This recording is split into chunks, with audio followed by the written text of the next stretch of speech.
Bhosale sir, तसेच नेहमी मार्गदर्शन करणाऱ्या प्रियंका भोसले मॅम, तसेच आपल्या या शाळेला प्राचार्यपदी लाभलेले अष्टपैलू असे व्यक्तिमत्व आदरणीय शेकापुरे सर, तसेच प्रत्येकाला कुठल्याही प्रकारची जरी समस्या आली असेल तर त्या समस्येचं निराकरण करणारे असे आपले मुबारक मुल्ला सर, तसेच येथे जमलेले सर्व सहकारी.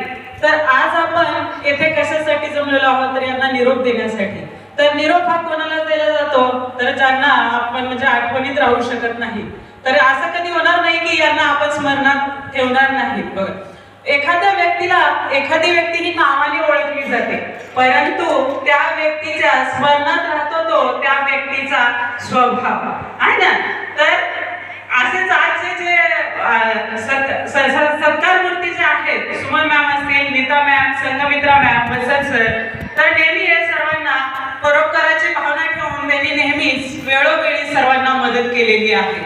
नीता मॅडम, वसंत सरचं जर सांगायचं झालं तर अगदी असा एकही दिवस नाही की स्टाफ रूम मध्ये आम्ही त्यांच्या शेजारी बसलो आणि कधी हसलोच नाही. बरोबर आहे, सर्वांना अनुभव आलेला आहे. सर मॅडम, तुम्ही इथून गेल्यानंतर तुमची उणीव जरूर आम्हाला भासेल. आणि तसेच आदरणीय शेकापुरे सरांच्या हाताखाली जो कोणी व्यक्ती काम करेल, जर तो देशामध्ये इतर कुठेही गेला तर त्याची वाहवाच होईल. कारण शेकापुरे सर म्हणजे खरं तर म्हणजे प्रत्येक वेळोवेळी छोट्या छोट्या गोष्टींचं त्यांचं एवढं मायनर ऑब्झर्वेशन असतं, तर छोट्या छोट्या गोष्टींचं ते आपल्याला मार्गदर्शन करत असतात.